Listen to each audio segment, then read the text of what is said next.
Party के सभी छोटे बड़े पदाधिकारी, जनप्रतिनिधि, नेता एवं कार्यकर्तागण, जैसा कि आप लोगों को ये विदित है कि आज बहुजन समाज पार्टी के जन्मदाता एवं संस्थापक मान्यवर श्री कांशीराम जी की 19वीं पुण्यतिथि है और आज के ही दिन उनका लंबी बीमारी के कारण देहांत हुआ था, जो अब हमारे बीच में नहीं रहे हैं। लेकिन बहुजन समाज के हित में इनका समर्पित रहा संपूर्ण जीवन हमारे लिए हमेशा यादगार व अमर रहेगा। ऐसे महान व्यक्तित्व को आज मेरे साथ साथ आप लोग भी अपार संख्या में, अर्थात लाखों लाखों की संख्या में यहाँ यूपी की राजधानी लखनऊ में बीएसपी की रही सरकार द्वारा इनके सम्मान में निर्मित किए गए भव्य व अति विशाल मान्यवर श्री कांशीराम जी स्मारक स्थल पर इनको अपने श्रद्धा सुमन अर्पित करने के लिए पहुंचे हैं। हालांकि आप लोगों को ये भी मालूम है कि इनके सम्मान में बनाए गए इस स्थल के कुछ हिस्सों की समय से मरम्मत नहीं होने की वजह से आप लोग भी पिछले कुछ समय से यहाँ इनकी प्रतिमा पर अपने पुष्प अर्पित नहीं कर पा रहे थे। लेकिन अब यहाँ मरम्मत का अधिकांश कार्य पूरा हो जाने के बाद इस बार मेरे साथ साथ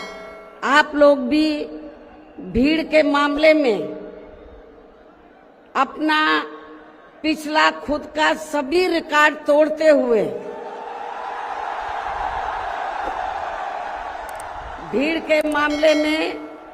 अपना पिछला खुद का सभी रिकॉर्ड तोड़ते हुए यहाँ लाखों लाखों की संख्या में इस स्थल पर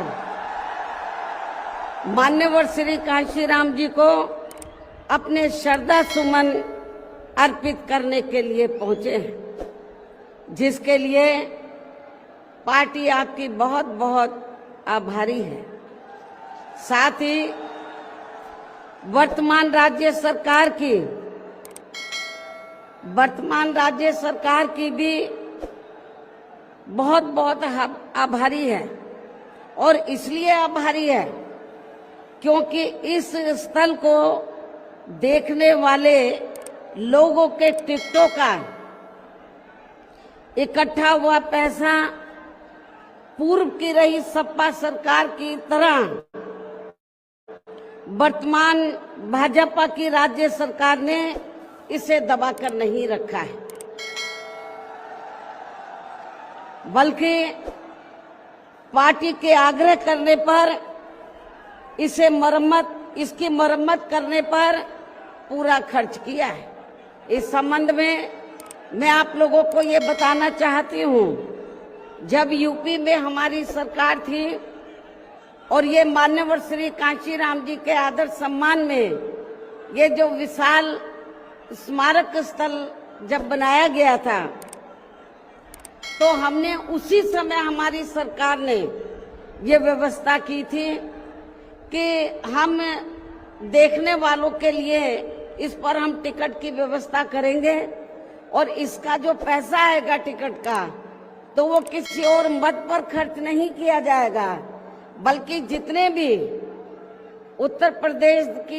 प्रदेश की राजधानी लखनऊ में जो स्मारक बने हैं, पार्क बने हैं, तो उनके रख रखाव पर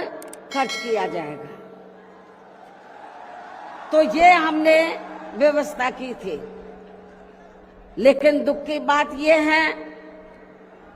कि जब वर्तमान भाजपा की सरकार से पहले यहाँ सपा की सरकार थी,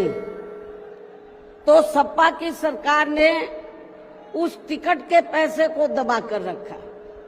एक पैसा खर्च नहीं किया इनके रख रखाव पर, और हालत बड़ी जर्जर हो गई थी स्थलों की। यही नहीं, और भी स्थल थे, पार्क थे, उनकी हालत बड़ी खराब हो गई थी। तो तब मैंने उत्तर प्रदेश के मुख्यमंत्री जी को ये कहा, लिखित चिट्ठी के जरिए उनसे रिक्वेस्ट किया कि हम आपसे ये नहीं कहते कि दूसरे मत का पैसा आप इनके रख रखाव पर लगाओ। तो जो देखने वालों का टिकटों का पैसा काफी बड़ी तादाद में इकट्ठा हो गया है गवर्नमेंट के पास, उस पैसे को इनके रख रखाव पर लगाया जाए। तो उत्तर प्रदेश की वर्तमान भाजपा की सरकार ने इस मामले को दिखवाया पूरा, और उसके बाद उन्होंने हमें कमिट किया, प्रॉमिस किया कि हम जो भी पैसा टिकटों को आया है हम दूसरे मत पे नहीं लगाएंगे, बल्कि इन स्थलों के रख रखाव पर लगाएंगे। उन्होंने ये लगाया, इसलिए हमारी पार्टी उनकी आभारी है। लेकिन वही दूसरी तरफ समाजवादी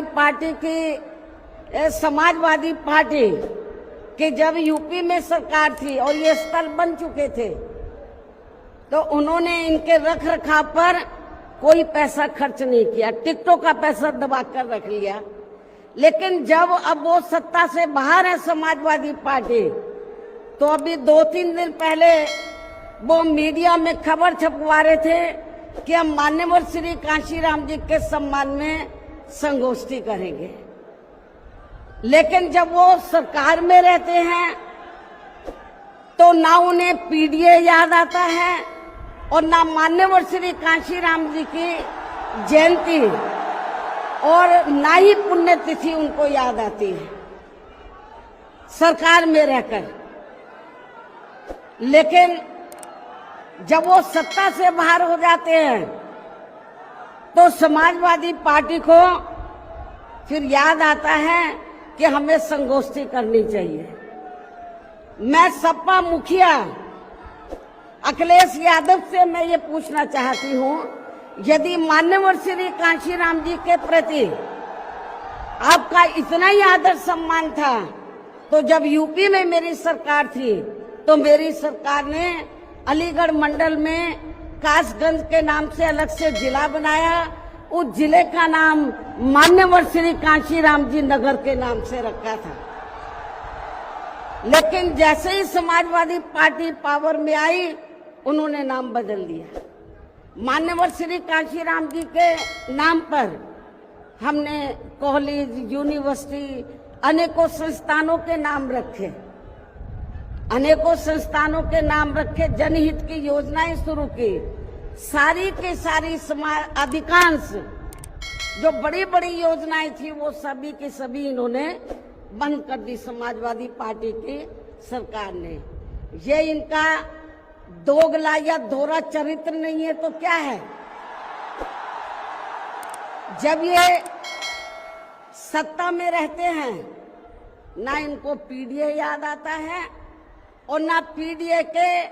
जो संत गुरु और महापुरुष है वो भी याद नहीं आते हैं। जब ये सत्ता से बाहर हो जाते हैं तब इनको हमारे संत गुरु और महापुरुष याद आते हैं। तो ऐसे दोगले लोगों से आप लोगों को बहुत ही सावधान रहने की जरूरत है। और अब मैं मान्यवर श्री कांशीराम जी जो पंजाब राज्य के एक मध्यम दलित परिवार में पैदा हुए हैं, तो इनके बारे में मैं ये कहना चाहूंगी कि इन्होंने भारतीय संविधान के मूल निर्माता एवं दलितों व अन्य उपेक्षित वर्गों के मसीहा परम पूज्य बाबा साहब डॉक्टर भीमराव अंबेडकर की मूवमेंट से व इनके कड़े संघर्ष एवं अथक प्रयासों से देश के खासकर करोड़ों दलितों, आदिवासियों, पिछड़े वर्गों, मुस्लिम व अन्य धार्मिक अल्पसंख्यक समाज के भी हित में भारतीय संविधान में दिए गए कानूनी अधिकारों से प्रेरित होकर तथा उनके बताए हुए रास्तों पर चलकर फिर अपनी पूरी जिंदगी इनके अधूरे रहे कारवां को मंजिल तक पहुंचाने के लिए समर्पित की है। और इसके लिए उन्होंने यानी कि मान्यवर श्री कांशीराम जी ने अपने माँ बाप, भाई बहन, रिश्ते नाते व सरकारी नौकरी आदि सभी त्याग कर बाबा साहब डॉक्टर भीमराव अंबेडकर जी के उस अधूरे रहे कारवां को पूरा करने के लिए लगा दी है, जो बाबा साहब ने यहाँ देश के करोड़ों दलितों एवं अन्य उपेक्षित वर्गों के लोगों को ये कही थी कि मैंने, बाबा साहब ने क्या कहा था कि मैंने अपने कड़े संघर्ष एवं अथक प्रयासों से इन वर्गों के लोगों को भारतीय संविधान में इन्हें स्वाभिमान के साथ जिंदगी व्यतीत करने व खुद अपने पैरों पर खड़े होने के लिए कानूनी अधिकार तो जरूर दिला दिए हैं, लेकिन उनका सही से पूरा लाभ लेने के लिए इन सभी वर्गों के लोगों को अर्थात बहुजन समाज के लोगों को आपस में एकजुट होकर व इन्हें अपने विशाल वोटों के जरिए यहाँ केंद्र एवं राज्यों की भी राजनीतिक सत्ता की मास्टर चाबी खुद अपने हाथों में लेनी होगी। ये परम पूज्य बाबा साहब डॉक्टर अंबेडकर ने कहा था। तभी फिर इनका वास्तव में सही से विकास व उत्थान आदि हो सकता है और तभी फिर ये लोग स्वाभिमान के साथ अपनी पूरी जिंदगी व्यतीत कर सकते हैं, क्योंकि इस मामले में बाबा साहब डॉक्टर भीमराव अंबेडकर जी का ये कहना था कि देश में राजनीतिक सत्ता वह एक ऐसी मास्टर चाबी है जिसके जरिए इन वर्गों के लोग अपनी सभी समस्याओं का समाधान खुद कर सकते हैं। साथ ही ये लोग भी यहाँ अन्य वर्गों की तरह पूरे आत्मसम्मान व स्वाभिमान के साथ अपनी खुशहाल जिंदगी व्यतीत कर सकते हैं। और इसके लिए बाबा साहब डॉक्टर भीमराव अंबेडकर जी ने इन वर्गों के लोगों को जो भी रास्ते दिखाए तो वे उनके जीते जी तो पूरे नहीं हो सके थे, जिन्हें फिर उनके देहांत के बाद उन रास्तों पर चलने व उनके इस अधूरे रहे कारवां को मंजिल तक पहुंचाने के लिए मान्यवर श्री कांशीराम जी ने अनेकों कष्ट झेलकर अपनी पूरी जिंदगी लगा दी है और वे अपने जीते जी इस मकसद में काफी हद तक कामयाब भी हुए हैं। और खासकर इन्होंने यहाँ आबादी के हिसाब से देश के सबसे बड़े प्रदेश उत्तर प्रदेश में अपनी पार्टी के नेतृत्व में कई बार सरकार बनाकर वे उत्तर प्रदेश सहित नजदीक के लगे राज्यों में भी पार्टी के कुछ सांसद व विधायक आदि भी जिताकर बाबा साहब के कारवां को काफी हद तक आगे बढ़ाया है। इतना ही नहीं बल्कि मान्यवर श्री कांशीराम जी के देहांत होने से पहले उनकी ये दिली तमन्ना थी कि जहां आबादी के हिसाब से देश के सबसे बड़े प्रदेश उत्तर प्रदेश में जहां दलितों एवं अन्य उपेक्षित वर्गों के लोगों की कुल मिलाकर आबादी काफी ज्यादा है, तो इन्हें यहाँ एकजुट होकर अकेले ही अपनी पार्टी की पूर्ण बहुमत की सरकार बनानी होगी। ये मान्यवर श्री कांशीराम जी की उनके देहांत होने से पहले ये दिली तमन्ना थी। तभी फिर इन वर्गों के लोग यहाँ हर मामले में व हर स्तर पर पूरे स्वाभिमान के साथ अपनी जिंदगी व्यतीत कर सकते हैं, जिनसे प्रेरित होकर फिर अन्य राज्यों में भी इन वर्गों के लोग खुद अपने पैरों पर खड़े हो सकते हैं। तभी फिर यहाँ बाबा साहब का काफी हद तक अधूरा रहा सपना जरूर साकार हो सकता है। लेकिन दुख की बात यह है कि मान्यवर श्री कांशीराम जी के जीते जी तो इनका ये सपना साकार नहीं हो सका था, जिसे फिर इनके देहांत के बाद सन 2007 में इनकी एकमात्र रही उत्तराधिकारी व पार्टी की राष्ट्रीय अध्यक्ष ने, अर्थात हमने यहाँ उत्तर प्रदेश में बहुजन समाज के साथ साथ समतामूलक समाज व्यवस्था में विश्वास रखने वाले उच्च वर्गों के लोगों को भी साथ में लेकर इसे पूरा भी किया है। और सन 2007 में देश के विशाल आबादी वाले यूपी स्टेट में पहली बार हमने यहाँ अपनी पार्टी के अकेले ही पूर्ण बहुमत की सरकार बनाई है। हालांकि पहले 3 बार हमने बनाई, वो मिली जुली सरकार थी, लेकिन चौथी बार हमने अकेले अपने बलबूते पर यूपी में पूर्ण बहुमत की सरकार बनाई है। जो यहाँ खासकर कांग्रेस, बीजेपी, सपा व अन्य जातिवादी पार्टियों को कतई भी अच्छा नहीं लगा है, जबकि इससे पहले केंद्र की रही भाजपा सरकार ने सत्ता का दुरुपयोग करके मेरे ऊपर व मेरे माँ बाप, भाई बहन एवं अन्य रिश्ते नातों आदि के ऊपर भी अनेकों गलत एवं फर्जी केस दर्ज करा के हम सभी को जबरदस्ती इनकम टैक्स व सीबीआई आदि के जंजाल में फंसाकर हमारी छवि को धूमिल करने का हर संभव पूरा प्रयास किया है। इसके साथ साथ आगे चलकर इन सब मामलों में केंद्र की रही कांग्रेसी सरकार ने भी हमें न्याय देने के बजाय बल्कि काफी उलझा दिया था, और तब फिर हमें इन सब के विरुद्ध माननीय कोर्ट में भी जाना पड़ा है, जहां हमें न्याय मिला है। इस प्रकार से ये सब भी हमें काफी कुछ झेलना पड़ा है, लेकिन ऐसे विकट व संघर्ष भरे हालातों में भी हमने बाबा साहब डॉक्टर भीमराव अंबेडकर के बताए हुए रास्तों पर चलकर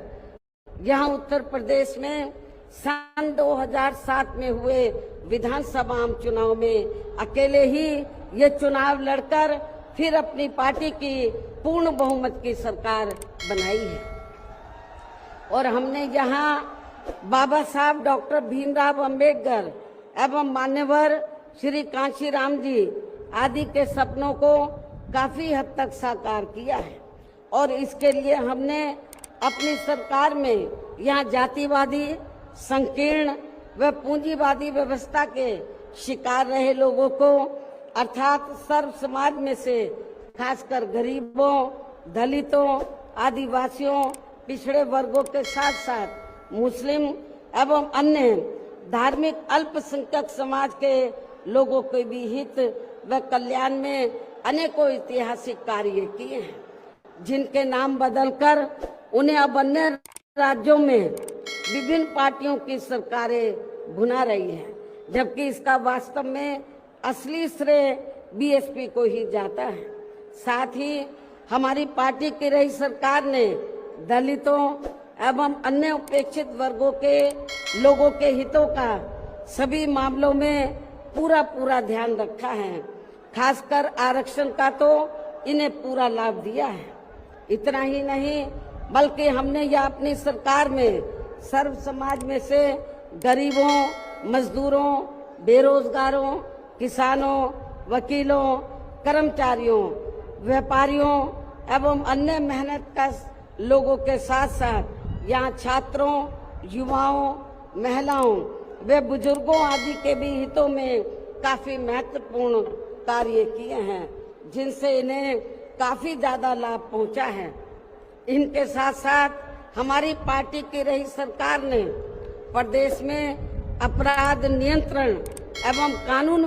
व्यवस्था को भी चुस्त व दुरुस्त करने के लिए यहाँ जाति, धर्म व दलगत राजनीति से ऊपर उठकर कार्य किए हैं, ताकि प्रदेश में अमन चैन व शांति व्यवस्था आदि कायम रहे, जिसकी प्रदेश में उस समय काफी जरूरत भी थी। साथ ही कानून व्यवस्था के मामले में हमने यहाँ हर स्तर पर अन्याय, अपराध व भय मुक्त वातावरण भी पैदा किया है। इस प्रकार से हमारी पार्टी की पूर्ण बहुमत की रही सरकार ने यहाँ सर्व समाज के लोगों को हर मामले में व हर स्तर पर सर्वजन हिताय व सर्वजन सुखाय की नीतियों पर आधारित ही यहाँ काफी बेहतरीन सरकार दी है, जिसे प्रदेश की जनता अभी तक भी भुला नहीं पा रही है। और खासकर हमने रोटी रोजी देने के मामले में सर्व समाज में से यहाँ गरीबों, दलितों एवं अन्य उपेक्षित वर्गों के लोगों को काफी हद तक उन्हें आत्मनिर्भर भी बनाया है, जिनके यहाँ वर्षों से सभी विरोधी पार्टियों की रही सरकारों की जातिवादी, संकीर्ण व पूंजीवादी सोच होने के कारण काफी ज्यादा उपेक्षा की गई है। इतना ही नहीं बल्कि हमने वर्तमान केंद्र की सरकार की तरह अपने राजनीतिक स्वार्थ में इनके टैक्स के पैसों से ही थोड़ा सा मुफ्त में राशन देकर इनको अपना गुलाम व लाचार नहीं बनाया है, अर्थात इनको दूसरों के ऊपर निर्भर नहीं रखा है। इसके साथ साथ हमारी पार्टी की रही सरकार ने देश में यहाँ बहुजन समाज में समय समय पर जन्मे अपने महान संतों, गुरुओं व महापुरुषों में भी खासकर महात्मा ज्योतिराव फूले, छत्रपति शाहू जी महाराज, नारायण गुरु, बाबा साहब डॉक्टर भीमराव अंबेडकर, मान्यवर श्री कांशीराम जी, संत गुरु रविदास जी व गौतम बुद्ध आदि को भी विभिन्न रूपों में पूरा आदर सम्मान दिया, जो ये सब यहाँ जातिवादी पार्टियों को कतई भी रास नहीं आ रहे हैं। और इस मामले में समाजवादी पार्टी तो सबसे आगे रही है। और अब ये समाजवादी पार्टी यहाँ अपने राजनीतिक स्वार्थ में जबरन पीडीए आदि की हवाई बातें करके इन वर्गों को गुमराह करने में लगी है, जबकि हमारी पार्टी की रही सरकार ने अपने संतों, गुरुओं व महापुरुषों आदि के नाम पर यहाँ प्रदेश में जिन जिलों, संस्थानों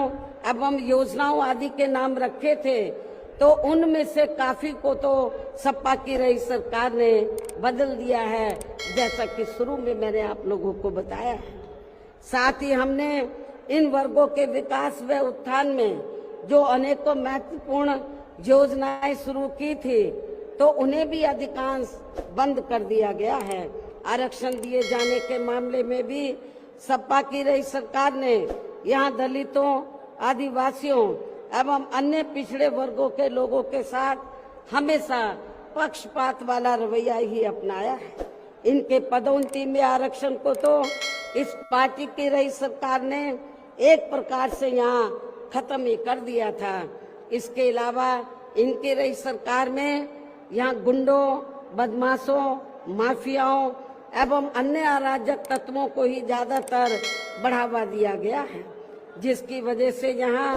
कानून व्यवस्था भी काफी बुरी तरह से चरमरा गई थी। और अब अधिकांश मामलों में लगभग यही स्थिति हमें यह वर्तमान बीजेपी की सरकार में भी देखने के लिए मिल रही है, जबकि आजादी के बाद इनसे पहले यहाँ शुरू में काफी वर्षों तक कांग्रेस पार्टी के रहे शासनकाल में तो इन वर्गों का हर स्तर पर काफी ज्यादा शोषण व उत्पीड़न आदि हुआ है। एक प्रकार से कुल मिलाकर यहाँ यूपी में कांग्रेस पार्टी का भी ज्यादातर जातिवादी, संकीर्ण व पूंजीवादी सोच के आधार पर ही शासन चलता रहा है। और सन 1975 में देश में लगी इमरजेंसी में तो कांग्रेस पार्टी की रही सरकार ने यहाँ बाबा साहब के संविधान को भी काफी हद तक प्रभावहीन ही बना दिया था, जिसकी आड़ में अब इस पार्टी के लोग आए दिन किस्म किस्म की नाटकबाजी करते रहते हैं। संविधान को हाथ में लेकर किस्म किस्म की नाटकबाजी करते रहते हैं। इसके साथ साथ कांग्रेस पार्टी ने हर प्रकार के हथकंडे इस्तेमाल करके बाबा साहब डॉक्टर भीमराव अंबेडकर को संसद में भी चुनकर नहीं जाने दिया था। इसके अलावा केंद्र में इसी कांग्रेस पार्टी की रही सरकार ने भारतीय संविधान के मूल निर्माता एवं उपेक्षित वर्गों के मसीहा परम पूज्य बाबा साहब डॉक्टर भीमराव अंबेडकर को भारत रत्न की उपाधि से भी सम्मानित नहीं किया था। इसके बाद फिर इनकी मूवमेंट को आगे गति देने वाले मान्यवर श्री कांशीराम जी को भी उनके देहांत के बाद केंद्र में रही इसी कांग्रेस पार्टी की सरकार ने इनके सम्मान में एक दिन के लिए भी राष्ट्रीय शोक घोषित नहीं किया था। इसी प्रकार समाजवादी पार्टी की भी सरकार ने एक दिन के लिए भी राष्ट्रीय शोक घोषित नहीं किया था। साथ ही इन्होंने देश में पिछड़े वर्गों की आरक्षण संबंधी मंडल कमीशन की रिपोर्ट को भी लागू नहीं किया था, जिसे फिर बीएसपी के अथक प्रयासों से श्री बीपी सिंह जी की रही सरकार में ही लागू किया गया था। इसके साथ साथ उसी समय ही बाबा साहब डॉक्टर भीमराव अंबेडकर जी को भी भारत रत्न की उपाधि से सम्मानित किया गया था। इसी प्रकार अब बीजेपी व अन्य जातिवादी पार्टियों के भी शासनकाल में इन वर्गों का शोषण व उत्पीड़न आदि होना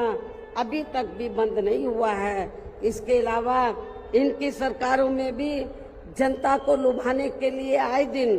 घोषणाएं, शिलान्यास व उद्घाटन आदि तो काफी किए जाते हैं, लेकिन इनसे भी जनता को कोई खास लाभ मिलने वाला नहीं है, क्योंकि ये कागजी व हवाई ज्यादा और जमीनी हकीकत में बहुत कम होते हैं। ऐसी स्थिति में आप लोगों को पूरे देश में सर्वजन हिताय व सर्वजन सुखाय की नीतियों पर आधारित ही अपनी पार्टी को ही हर मामले में मजबूत बनाकर इसे केंद्र एवं राज्यों की भी सत्ता में लाना बहुत जरूरी है। और अब पार्टी के लोगों को यहाँ उत्तर प्रदेश सहित देश के अन्य जिन भी राज्यों में कुछ समय के बाद जो एक साथ विधानसभा के आम चुनाव होने वाले हैं, तो उनको वहां भी ऐसी सभी विरोधी पार्टियों को सत्ता में आने से जरूर रोकना है। और खासकर यहाँ यूपी में तो इनको अपनी पार्टी बीएसपी की ही फिर से अकेले पूर्ण बहुमत की सरकार बनाना बहुत जरूरी है, जिसे यहाँ कांग्रेस, बीजेपी, सपा व अन्य सभी विरोधी पार्टियां किस्म किस्म के षड्यंत्र व हथकंडे आदि इस्तेमाल करके इसे रोकने का हर संभव पूरा प्रयास करेगी। और इस संदर्भ में वैसे आप लोगों को ये मालूम है कि सन 2007 में यूपी में बीएसपी की ही अकेले ही पूर्ण बहुमत की सरकार बनने के बाद फिर बीएसपी की सर्वजन हिताय व सर्वजन सुखाय की रही कार्यशैली से पूरे देश में बीएसपी के बढ़ते हुए प्रभाव को देखकर फिर यहाँ सभी जातिवादी, संकीर्ण व पूंजीवादी पार्टियों ने अंदर आपस में एकजुट होकर अपनी पार्टी को यहाँ सत्ता में वापस नहीं आने दिया है। साथ ही देश के अन्य राज्यों में भी अपनी पार्टी को आगे नहीं बढ़ने दिया है, क्योंकि बीएसपी के यहाँ अकेले ही सत्ता में आने पर यहाँ यूपी में सन 2007 में बीएसपी के यहाँ अकेले ही सत्ता में आने पर इनको ये डर था, सभी जो जातिवादी पार्टियां हैं इनको ये डर था कि यदि बीएसपी को आगे बढ़ने से नहीं रोका गया तो फिर ये पार्टी केंद्र की सत्ता तक भी जरूर पहुंच सकती है, जिससे घबराकर फिर बीएसपी को पुनः या सत्ता में आने से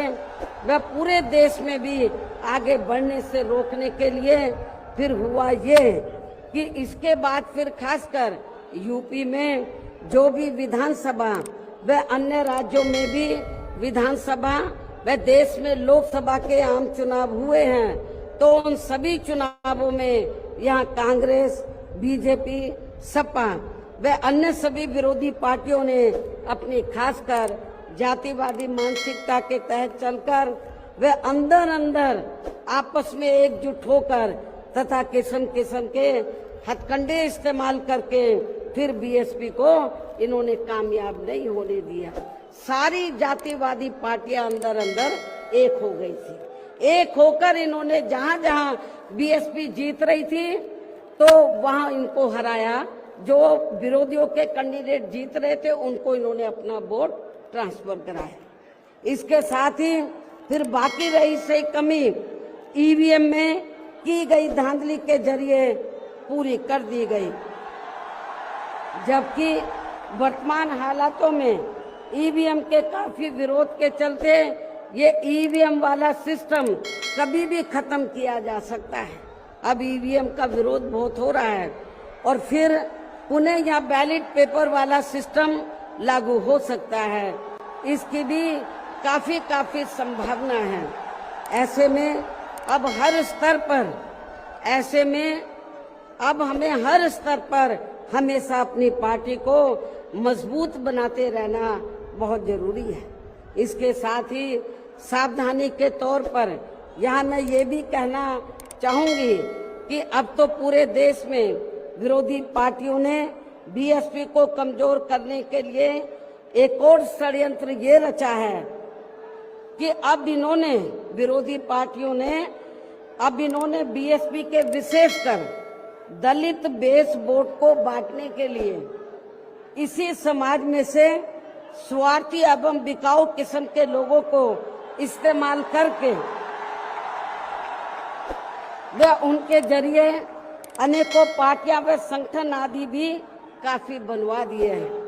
जिनसे ये जातिवादी पार्टियां चुनाव में अपने अपने फायदे के हिसाब से उम्मीदवार खड़े करवा के बीएसपी को कमजोर करने में लगी है।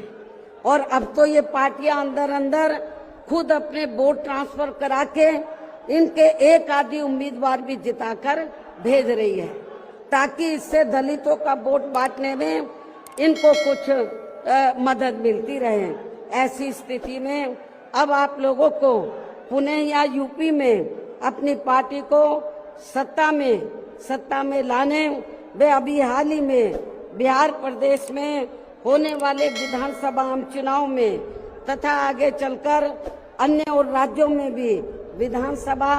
व देश में लोकसभा के होने वाले आम चुनाव में भी अपनी पार्टी का बेहतर रिजल्ट लाने के लिए ऐसे सभी स्वार्थी एवं बिकाऊ दलित संगठनों व पार्टियों को अपने यार दोस्त, जात बिरादरी व रिश्ते नाते आदि के चक्कर में भी पड़कर अब इनको अपना एक भी वोट देकर खराब नहीं करना है, वरना फिर इसका पूरा लाभ या विरोधी पार्टियों को ही मिलता रहेगा। जिसे भी खास ध्यान में रखकर अब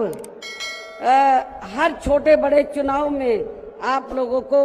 अपना एक भी वोट ऐसे सभी स्वार्थी एवं बिकाऊ पार्टियों एवं संगठनों आदि को नहीं देना है, बल्कि अपनी एकमात्र हितैषी पार्टी बीएसपी को ही देना है, ताकि बीएसपी फिर से अपना बेहतर रिजल्ट लाकर पुणे या यूपी की सत्ता में वापस हो सके तथा देश के अन्य सभी राज्यों में भी पार्टी पुणे आगे बढ़ सके। और इसके लिए विरोधी पार्टियों के ऐसे अनेकों और भी सभी हथकंडों से अपनी पार्टी के लोगों को जरूर सावधान रहना है। इसके अलावा पार्टी के लोगों को सचेत करने के उद्देश्य से यहाँ मैं ये भी कहना चाहूंगी कि पिछले कुछ समय से दुनिया के अनेकों देश किसी न किसी मुद्दे को लेकर हुए बवाल व हिंसा आदि से काफी ग्रसित रहे हैं और ये सिलसिला अभी भी जारी है। लेकिन अपने भारत देश को भी जैसे इसका कुछ नजला लगना शुरू ही हुआ था तो उसे फिर तुरंत में ही केंद्र व संबंधित राज्य सरकारों ने सख्ती से निपटा है, जिससे केंद्र व सभी राज्य सरकारों को आगे भी काफी सतर्क रहना होगा। इतना ही नहीं बल्कि देश में आम जनहित के मुद्दों पर आवाज उठाने की बजाय जो पिछले कुछ समय से यहाँ स्वार्थी व शरारती तत्व एक दूसरे के देवी देवता, खुदा व धर्म आदि को लेकर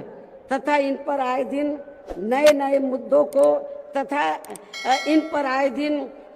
मुद्दों को निकालकर देश में बवाल व हिंसा आदि पैदा करने की कोशिश में लगे रहते हैं और फिर इनकी आड़ में राजनीति करते हैं। ये भी देश हित में ठीक नहीं है, जबकि इन सब मामलों में सभी को भारतीय संविधान के मुताबिक चलना चाहिए। साथ ही सभी धर्मों का पूरा आदर सम्मान भी करना चाहिए और इनके सदियों से चले आ रहे धार्मिक नियम, मान्यताएं व परंपराएं आदि में भी किसी को दखल देना उचित नहीं है और ना ही इनकी आड़ में आई लव आदि की कोई राजनीति नहीं करनी चाहिए। इसके अलावा जहां तक पिछले दिनों जम्मू कश्मीर के पर्यटक स्थल पहलगांव में हुई आतंकी घटना का सवाल है, जिसमें काफी महिलाओं के सिंदूर उजड़ गए थे, तो ये अत्यंत ही दुखद व चिंता की बात है। हालांकि इस घटना को होने से रोका जा सकता था, बशर्ते यदि उस समय सरकार द्वारा इस पर्यटक स्थल पर सुरक्षा का उचित प्रबंध किया होता, जो नहीं किया गया था। साथ ही हमारी विदेश नीति भी हमेशा देश व जनहित में ही होनी चाहिए और इस मामले में अभी हाल ही में अमेरिका द्वारा लगाए गए भारी टैरिफ से भी केंद्र सरकार को काफी सचेत रहने की जरूरत है और इसी परिप्रेक्ष्य में इन्होंने स्वदेशी उत्पाद को बढ़ावा देने पर जोर देकर जो देश को आत्मनिर्भर बनाने की बात कही है, तो ये हवाई ना होकर बल्कि जमीनी हकीकत में भी लोगों को होता हुआ नजर आना चाहिए, जिसका फिर हमारी पार्टी भी जरूर स्वागत करेगी। और अब इन सब बातों को मद्देनजर रखते हुए पूरे देश में अपनी पार्टी को हर स्तर पर मजबूत बनाना व इसे आगे बढ़ाना भी बहुत जरूरी है और खासकर इस बार यूपी में बीएसपी की अकेले ही पूर्ण बहुमत की यहाँ सरकार जरूर बनाना। और ये इसलिए भी बहुत जरूरी है क्योंकि बीएसपी के सत्ता से हटने के बाद जब से यहाँ सपा व बीजेपी की सरकार बनी है, तो तब से यहाँ पूर्व की रही कांग्रेसी सरकार की तरह ही इनकी भी सरकारों में सर्व समाज में से खासकर यहाँ गरीबों, दलितों एवं अन्य पिछड़े वर्गों के लोगों का सही से विकास व उत्थान आदि नहीं हो पा रहा है और अब इनमें गरीबी एवं बेरोजगारी आदि काफी ज्यादा बढ़ गई है। साथ ही इनके ऊपर हो रही जुल्म जाति आदि भी काफी चरम सीमा पर पहुंच चुकी है। इनकी बहन बेटियां भी अधिकांश सुरक्षित नहीं रही है। इसके साथ ही इन वर्गों के लोगों को यहाँ आरक्षण का भी सही से पूरा लाभ नहीं मिल पा रहा है। हालांकि इस संबंध में आप लोगों को ये मालूम है कि इनके आरक्षण को लेकर अभी तक जितने भी मान्य कोर्ट के फैसले आए हैं, तो उनकी सभी जातिवादी पार्टियों की रही सरकारों ने सही से पैरवी नहीं की है, जिससे अब इनको आरक्षण का बहुत कम ही लाभ मिल पा रहा है। और इस मामले में यहाँ मैं ये भी कहना चाहूंगी कि बीएसपी के अथक प्रयासों से देश में एससी व एसटी वर्गों के सरकारी नौकरियों में पदोन्नति में आरक्षण को प्रभावी बनाने के लिए जब केंद्र की रही कांग्रेसी सरकार में संवैधानिक संशोधन विधेयक संसद में लाया गया था, तो तब उसे कांग्रेस पार्टी ने बीजेपी व अन्य आरक्षण विरोधी पार्टियों की अंदरूनी मिलीभगत से पास तक भी नहीं होने दिया था, जो अभी तक भी संसद में लटका पड़ा है। जबकि समाजवादी पार्टी के सांसदों ने तो इस बिल को ही संसद में फाड़ दिया था। इतनी ज्यादा इस पार्टी को इनके पदोन्नति में आरक्षण दिए जाने को लेकर इस बिल से इनको जबरदस्त एलर्जी थी, नफरत थी। ऐसे में अब आप ही ये बताएं, क्या ऐसी स्थिति में कांग्रेस, बीजेपी व सपा आदि जैसी इन जातिवादी पार्टियों में यहाँ खासकर अपने दलितों एवं अन्य उपेक्षित वर्गों के लोगों का सही से विकास व उत्थान आदि हो सकता है? मैं समझती हूँ कतई भी संभव नहीं है। इसके अलावा इन्हीं की तरह यहाँ उत्तर प्रदेश सहित पूरे देश में मुस्लिम एवं अन्य धार्मिक अल्पसंख्यक समाज के लोगों का भी सही से विकास व उत्थान आदि होना तो बहुत दूर की बात रही, बल्कि अब तो इनका जान माल व मजहब आदि भी पूरे तौर से सुरक्षित नहीं रहा है। इनकी सच्चर कमेटी की रिपोर्ट भी दरकिनारी कर दी गई है। अपर कास्ट समाज में से गरीब लोगों की तथा विभिन्न क्षेत्रों में लगे लोगों की भी स्थिति हमें कोई खास अच्छी नजर नहीं आ रही है। वैसे भी इन सब मामलों में केंद्र व राज्य सरकारों के भी अधिकांश कार्य सरकारी फाइलों में ही सिमट कर रह जाते हैं, ये भी छिपा नहीं है। कानून व्यवस्था भी यूपी सहित पूरे देश में कोई खास अच्छी नहीं है। हर प्रकार के अपराध भी काफी बढ़ रहे हैं। ऐसे में ये विरोधी पार्टियां सत्ता में आने के लिए खासकर चुनाव के समय में अपने अपने चुनावी घोषणा पत्रों में जो किस्म किस्म के लुभावने वायदे करती हैं, तो उनको फिर ये पार्टियां सत्ता में आने के बाद 50% भी लागू नहीं करती हैं। साथ ही इनके गलत आर्थिक नीतियों की वजह से पूरे देश में गरीबी, बेरोजगारी व महंगाई आदि भी लगातार बढ़ती जा रही है, जिन पर पर्दा डालने के लिए अभी ये पार्टियां आए दिन किस्म किस्म के हथकंडे इस्तेमाल करती रहती हैं। इतना ही नहीं, बल्कि अब तो सत्ता एवं विपक्ष अंदर अंदर मिलकर वे अपनी जातिवादी मानसिकता के तहत चलकर यहाँ बाबा साहब डॉक्टर भीमराव अंबेडकर द्वारा निर्मित किए गए इनके मानवतावादी व समतामूलक भारतीय संविधान को भी बदलकर इसे ये पुराने वाले जातिवादी ढांचे में ही परिवर्तित करना चाहते हैं, जिसके लिए इनके साधु संत भी आए दिन पैरवी करते रहते हैं, जिसे हमारी पार्टी बीएसपी कतई भी बदलने नहीं देगी, चाहे इसके लिए हमें कितना भी संघर्ष क्यों ना करना पड़े। तभी फिर यहाँ दलितों, आदिवासियों, पिछड़े वर्गों एवं अन्य उपेक्षित वर्गों के लोगों के कानूनी अधिकार सुरक्षित व बचे रह सकते हैं। वरना इन वर्गों के लोगों को अभी तक थोड़ा बहुत जो भी लाभ मिल रहा है, तो फिर यहाँ संविधान बदलने पर ये काफी कुछ खत्म ही हो जाएगा, जिन्हें बचाने व बरकरार रखने के लिए इन सभी वर्गों के लोगों को बीएसपी के झंडे तले आपस में एकजुट होना बहुत जरूरी है। साथ ही अपनी बीएसपी पार्टी को हर स्तर पर मजबूत बनाकर इसे सत्ता में भी लाना बहुत जरूरी है, क्योंकि बीएसपी ही एक ऐसी पार्टी है जो यहाँ बाबा साहब के बनाए गए संविधान को सुरक्षित रख सकती है और संविधान के मुताबिक चलकर यहाँ सदियों से उपेक्षित रहे दलित एवं अन्य उपेक्षित वर्गों के लोगों को अपने पैरों पर खड़ा कर सकती है। और ये सब आप लोगों ने यूपी में अपनी पार्टी की 4 बार रही सरकार के दौरान होते हुए देखा है। ऐसे में अब यूपी में बीएसपी को ही फिर से सत्ता में लाकर यहाँ की जनता को हर मामले में खुशहाल बनाना होगा,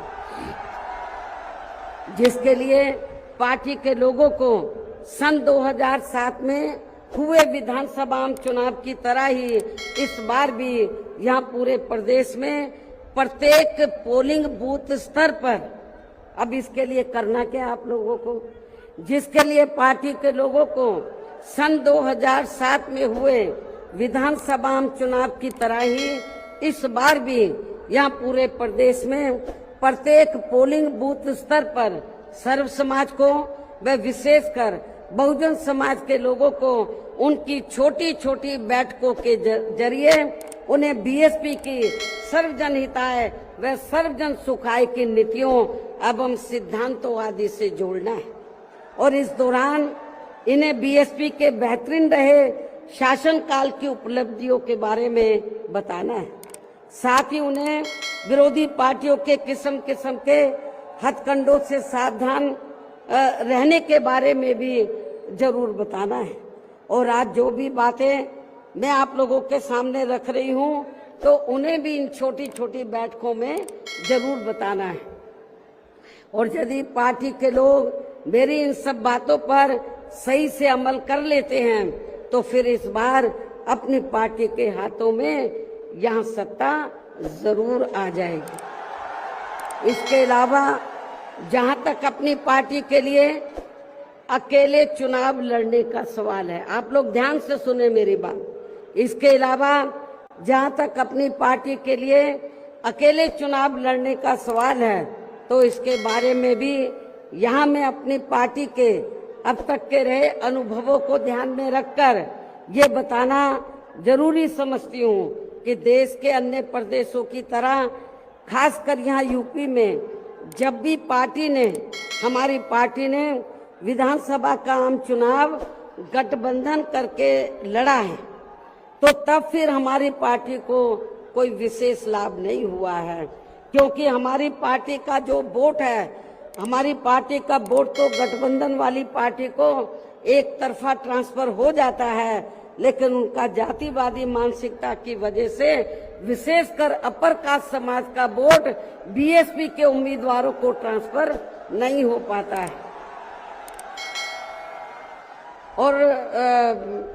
वास्तव में यही सही और हकीकत भी है, जिससे फिर हमारी पार्टी के उम्मीदवार भी बहुत कम जीत पाते हैं तथा पार्टी का वोट प्रतिशत भी काफी कम हो जाता है। इसके साथ ही गठबंधन की सरकार बनने पर अपनी पार्टी के नेतृत्व में बनी ये सरकार समय से पहले ही गिर जाती है। जब हम गठबंधन करके चाहे चुनाव लड़ें, वोट प्रतिशत भी कम होता है, सरकार बनाए तो समय से पहले ही गिर जाती है। जैसे सन 1993 में बीएसपी ने सपा से गठबंधन करके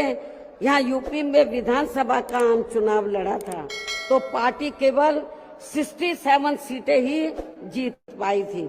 उसके बाद फिर 1996 में पार्टी ने कांग्रेस पार्टी से गठबंधन करके यहाँ विधानसभा का आम चुनाव लड़ा था तो तब फिर पार्टी केवल 67 सीटें ही जीत पाई थी। पहले भी 67, उसके बाद में भी 67। और जब सन 2002 में पार्टी ने यूपी विधानसभा का आम चुनाव अकेले लड़ा था तो तब पार्टी लगभग 100 सीटें जीत गई थी सन 2002 में, जिसमें पार्टी के 2 जीते हुए आजाद उम्मीदवार भी शामिल हैं, जिनको किन्हीं कारणवश सिंबल समय से नहीं मिल पाया था। और फिर इससे पार्टी के लोगों का काफी मनोबल भी बढ़ा था। लेकिन यहाँ खास ध्यान देने की बात यह है कि पार्टी इन तीनों बार गठबंधन की बनी सरकार में अपना कभी भी समय पूरा नहीं कर पाई। हमने तीनों बार जब गठबंधन करके सरकार बनाई तो कभी भी अपना समय पूरा नहीं कर पाई है, अर्थात समय से पहले ही गिर गई है। आप रिकॉर्ड उठाकर देख लो। इसके बाद सन 2007 में पार्टी ने फिर से अकेले यहाँ यूपी में विधानसभा का आम चुनाव लड़ा था तो तब फिर अपनी पार्टी 200 से ऊपर सीटें जीत गई थी। और फिर हमने यहाँ यूपी में पहली बार पूरे 5 साल के लिए अकेले ही अपनी पार्टी की पूर्ण बहुमत की सरकार बनाई थी। और इस दौरान हमने सर्व समाज के हित में काफी ऐतिहासिक कार्य किए थे। ऐसे में पार्टी द्वारा गठबंधन करके चुनाव लड़ने से या फिर गठबंधन की सरकार बनाने से भी यहाँ सर्व समाज में से खासकर गरीबों एवं बहुजन समाज के लोगों का सही से विकास व उत्थान आदि नहीं हो सकता है। इसलिए इस बार यहाँ यूपी विधानसभा के होने वाले आम चुनाव में अब तक के रहे अनुभवों के मुताबिक हमारी पार्टी ने सन 2007 की तरह ही अकेले ये चुनाव लड़ने का फैसला लिया है। वैसे मुझे ये पूरा भरोसा है कि आज के कार्यक्रम में अपने खुद के पिछले सभी रिकॉर्ड तोड़ते हुए उम्मीद से कई गुना ज्यादा लाखों की संख्या में आई ये अपार भीड़ इस बार यहाँ यूपी में होने वाले विधानसभा आम चुनाव में अपनी पार्टी को सत्ता में जरूर लाएगी। और इसके लिए अभी से ही पार्टी के लोगों को यहाँ विरोधी पार्टियों के पुराने व नए सभी षड्यंत्रों व हथकंडों आदि से सावधानी बरतते हुए अपनी पार्टी के जनाधार को बड़े पैमाने पर बढ़ाना है। साथ ही हर स्तर पर पार्टी को मजबूत भी बनाना है। विरोधियों की अफवाहों से भी पार्टी के लोगों को जरूर सचेत रखना है। और इस संबंध में इसका ताजा हथकंडा ये है कि इन्होंने आज के 9 अक्टूबर के कार्यक्रम के घोषित होते ही पिछले महीने से ये अफवाह फैलाना शुरू कर दिया था। मैं क्यों बोल रही हूँ अफवाहों से सावधान रहना है, क्योंकि इस संबंध में ताजा उदाहरण ये है कि इन्होंने आज के 9 अक्टूबर के कार्यक्रम के घोषित होते ही पिछले महीने से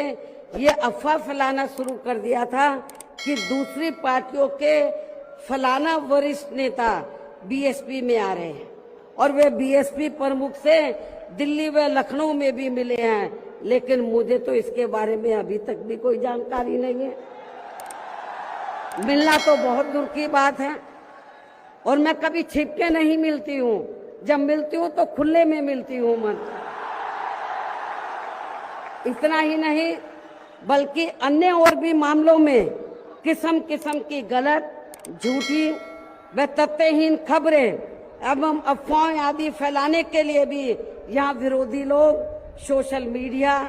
जातिवादी मानसिकता वाले टीवी चैनल एवं प्रिंट मीडिया आदि का भी काफी दुरुपयोग व गलत इस्तेमाल कर सकते हैं। जबकि विरोधी लोग सन 2007 में भी ऐसी अफवाहें फैलाते रहे हैं, लेकिन उस समय हमारे लोगों के गुमराह ना होने की वजह से फिर अपनी पार्टी की यहाँ अकेले ही पूर्ण बहुमत की सरकार बन गई थी। और यदि पार्टी के लोग इस बार भी चुनाव में वोट पड़ने तक या किसी भी मामले में गुमराह नहीं होते हैं तो फिर इस बार हमारी पार्टी की पुनः या पूर्ण बहुमत की सरकार जरूर बन जाएगी। वैसे मुझे पूरी उम्मीद है कि पार्टी के लोग मेरी इन सब बातों पर सही से अमल करके इस बार अपनी पार्टी बीएसपी को ही अकेले यहाँ सत्ता में जरूर लाएंगे और अपनी बहन जी को 5वीं बार यूपी का मुख्यमंत्री भी जरूर बनाएंगे। और आज ये लाखों की तादाद में आई अपार भीड़ व उनका जोश व उत्साह भी इस बात के काफी कुछ संकेत दे रहा है। जिनको यहाँ दूसरी पार्टियों की तरह ये जो लाखों की संख्या में लोग आए हैं तो इनको यहाँ दूसरी पार्टियों की तरह मजदूरी देकर दिहाड़ी पर नहीं लाया गया है, बल्कि ये लोग अपने खून पसीने की कमाई के पैसों से ही खुद चलकर आज के अपने 9 अक्टूबर के प्रोग्राम में मुझे सुनने के लिए आए, जिन्होंने भीड़ के मामले में आज अपने खुद के भी अपने पिछले सभी रिकॉर्ड तोड़ दिए। और अब मैं यहाँ आप लोगों को ये भी विश्वास दिलाना चाहती हूँ, जब इस बार बीएसपी की पुनः यहाँ पूर्ण बहुमत की सरकार बन जाएगी तो तब फिर हमारी पार्टी की बनी ये सरकार यहाँ पिछली रही सपा सरकार ने व वर्तमान में चल रही बीजेपी की भी सरकार ने, जो इन्होंने अपनी जातिवादी, संकीर्ण व पूंजीवादी मानसिकता के तहत चलकर काफी नए नए नियम व कानून आदि बना दिए हैं, तो उनकी जरूर समीक्षा की जाएगी। और इनमें से जो भी नियम व कानून आदि सर्वजन हिताय व सर्वजन सुखाय की नीतियों एवं सिद्धांतों आदि से जुड़े नहीं होंगे, तो उन्हें फिर सर समाज के हित में जरूर बदल दिया जाएगा। इसके साथ साथ बीएसपी की पूर्व की रही सरकार में खासकर दलित एवं अन्य उपेक्षित वर्गों के हितों के लिए लिए गए फैसलों को जो इनकी सरकारों ने काफी बदल दिए हैं, तो उन्हें भी यहाँ फिर से पुरानी वाली स्थिति में ही लाया जाएगा, अर्थात उन्हें बहाल कर दिया जाएगा। इसके अलावा सपा व बीजेपी की सरकार ने भी प्रदेश व जनहित के विरुद्ध जाकर जो कुछ भी गलत फैसले ले लिए हैं, तो उनकी भी समीक्षा करके उन्हें सही स्थिति में लाया जाएगा। साथ ही मेरी पूर्व की रही सरकारों की तरह ही हर मामले में व हर स्तर पर यहाँ सर्व समाज के व विभिन्न क्षेत्रों में लगे लोगों के हितों का तथा बेहतर कानून व्यवस्था बनाने पर भी विशेष ध्यान रखा जाएगा। साथ ही सर्व समाज में से गरीब एवं बेरोजगार लोगों को, जिसमें पुरुष व महिलाएं आदि दोनों शामिल हैं, इनको रोटी रोजी के साधन देने के लिए विशेष बल दिया जाएगा, जोर दिया जाएगा। यहाँ यूपी के लोगों को रोटी रोजी के मामले में पलायन नहीं करना पड़ेगा, आपको अपने प्रदेश में ही रोटी रोजी के साधन दिए जाएंगे। और इन सब मामलों में सर्व समाज में से खासकर गरीबों, दलितों, आदिवासियों, पिछड़े वर्गों, मुस्लिम एवं अन्य धार्मिक अल्पसंख्यक समाज के लोगों का हर मामले में प्राथमिकता के आधार पर पूरा ध्यान रखा जाएगा। और इन सब कार्यों के लिए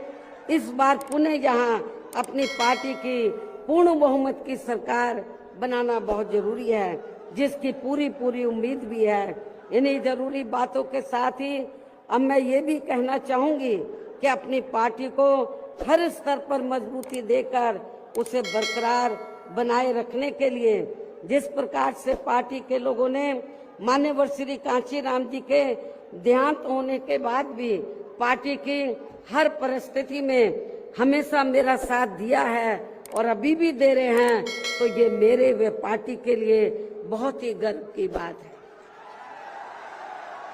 और अब तो पार्टी के राष्ट्रीय संयोजक श्री आकाश आनंद भी बीएसपी की मूवमेंट से काफी हद तक जुड़ चुके, जो ये भी पार्टी के लिए अच्छे शुभ संकेत हैं। और अब ये यानी कि आकाश आनंद मेरे मार्गदर्शन व दिशा निर्देशन में अपनी पूरी लगन एवं मेहनत के साथ पार्टी को मजबूती देने में व पार्टी के जनाधार को भी बढ़ाने में पूरे जी जान से लगे, जिससे पार्टी के लोगों में आए दिन इनके प्रति काफी लगाव व उत्साह भी बढ़ा है। ये भी पार्टी हित में अच्छी बात है, जिसे ध्यान में रखकर अब मेरा इनके बारे में, आकाश आनंद के बारे में ये कहना है कि जिस प्रकार से पूरे देश में पार्टी के लोग माननीय श्री कांशीराम जी के जीते जी और उनके देहांत के बाद भी हर परिस्थिति में मेरे साथ खड़े रहे हैं, तो मैं भी ये चाहूंगी उसी प्रकार से पार्टी के लोग श्री आकाश आनंद के साथ भी हमेशा खड़े रहेंगे और इनका हर परिस्थिति में पूरा साथ भी जरूर देंगे। वैसे इस मामले में इनके पिता श्री आनंद कुमार भी इनकी शुरू से ही पूरी मदद करते रहे हैं। इसके साथ साथ श्री आनंद कुमार दिल्ली में रहकर माननीय श्री कांशीराम जी के देहांत होने के बाद से ही ये मेरी गैर हाजिरी में व मेरे दिशा निर्देशन में पार्टी का पूरा लेखा जोखा आदि का कार्य भी काफी अच्छे से संभाल रहे हैं, जो ये पार्टी का खास कार्य है। इसलिए इनको पार्टी का राष्ट्रीय उपाध्यक्ष बनाकर इन्हें पार्टी की ये अति महत्वपूर्ण जिम्मेवारी सौंपी हुई। इसी प्रकार से पार्टी के राष्ट्रीय महासचिव श्री एस.सी. मिश्रा जी को भी हमने पार्टी का लीगल व मीडिया का तथा अपने खुद के समाज को भी, अपने खुद के ब्राह्मण समाज को भी पार्टी में जोड़ने का ये विशेष कार्य सौंपा हुआ है, जिसे ये मेरे दिशा निर्देशन में अपनी जिम्मेवारी को सही से निभा रहे हैं। हालांकि इनके बेटे श्री कपिल मिश्रा ने भी आज के कार्यक्रम में यह फ्री मेडिकल मदद देने की भी व्यवस्था की है, जो इनका ये कार्य पार्टी के प्रति इनके सेवा भाव को भी काफी कुछ दर्शाता है। पार्टी के हमारे विधायक श्री उमा शंकर सिंह जी भी पार्टी व मूवमेंट के हित में हमेशा मददगार व सक्रिय रहते हैं तथा इनको भी अपने खुद के समाज को पार्टी में जोड़ने की एक खास जिम्मेवारी सौंपी हुई है, जिससे ये पूरी ईमानदारी व निष्ठा से निभा रहे हैं। यूपी बीएसपी प्रदेश अध्यक्ष श्री विश्वनाथ पाल भी पार्टी संगठन का कार्य देखने व पिछड़े वर्गों को जोड़ने के साथ साथ ये पूरे प्रदेश में जहाँ जहाँ भी बहुजन समाज के लोगों पर जुर्म जाति आदि होती है, तो वहाँ ये मेरे दिशा निर्देशन में जाकर उन्हें न्याय दिलवाने का भी पूरा प्रयास करते हैं। ये इनका पार्टी हित में अभी तक काफी सराहनीय कार्य चल रहा है। इसके अलावा आज के कार्यक्रम की सही व्यवस्था करने में लखनऊ जिला व मंडल यूनिट ने भी अपनी अहम भूमिका निभाई है। श्री जमील अख्तर प्रदेश कार्यालय से जुड़े लोगों ने भी आज के इस कार्यक्रम को सफल बनवाने में कोई कमी नहीं छोड़ी है और ये सभी लोग भी बधाई के पात्र हैं। साथ ही प्रदेश के सभी छोटे बड़े पदाधिकारियों एवं कार्यकर्ताओं आदि की भी कड़ी मेहनत, मेन कमाल आप लोगों का है, जिनको मेन कमाल आप लोगों का है। साथ ही प्रदेश के सभी छोटे बड़े पदाधिकारियों एवं कार्यकर्ताओं आदि की भी कड़ी मेहनत व उनके अथक प्रयासों से आज मान्यवर श्री कांशीराम जी की पुण्यतिथि के कार्यक्रम में पूरे उत्तर प्रदेश के कोने कोने से लाखों की संख्या में पार्टी के जो लोग इनको अपने श्रद्धा सुमन अर्पित करने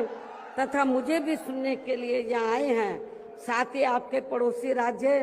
उत्तराखंड स्टेट से भी पार्टी के कुछ लोग आपके यहाँ इस कार्यक्रम से काफी कुछ सीखने के लिए आए हुए हैं, तो उन सभी का भी मैं दिल से धन्यवाद अदा करती हूँ। हालांकि हमने कोई बाहर के लोगों को इधर नहीं बुलाया है, वो चोरी से अपने आप ही आ गए पूरे देश से